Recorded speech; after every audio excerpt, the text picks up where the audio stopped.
On grimpe 4 marches pour venir sur ce qui est une construction assez originale. Caderousse a une particularité, c'est un village qui est construit les pieds dans l'eau au bord du Rhône et qui est encerclé par une digue qui fait 3 mètres de haut sur 10 mètres de large et qui est encore en fonction aujourd'hui avec 2 portes qui protègent la commune lors des débords du Rhône.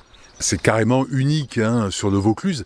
Digue qui est en fait tout en pierre, vous le disiez, et qui est en très bon état sur sa totalité quasiment.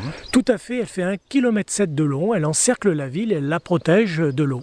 Édifice qui doit demander pas mal de moyens pour l'entretenir au fil du temps. Il date de quand d'ailleurs? La digue a été terminée au fin 19e siècle et effectivement depuis cette date elle est entretenue et elle joue son rôle de protection face aux crues du Rhône. On voit quelqu'un qui court là en ce moment, le long finalement de cette digue.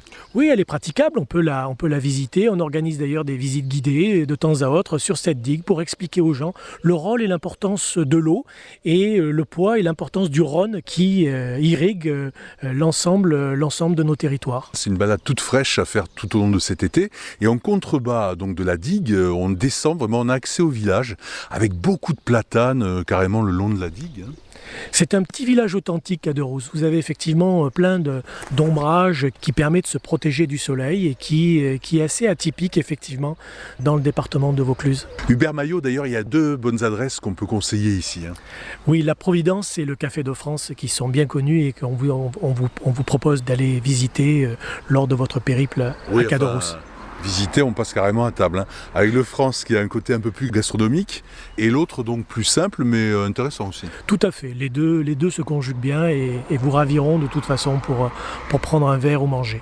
L'une des spécialités de Caderousse, c'est son melon, parce qu'il est très sucré, très, très spécifique aussi et vous pouvez le consommer sur place sans aucune difficulté. Tout au long de l'été. Destination pas forcément évidente, pas parmi les plus prestigieuses, mais qui mérite vraiment le détour pour une belle balade fraîche, sous les platanes et au bord de l'eau, tout simplement. Retrouvez tout France Bleu sur francebleu.fr.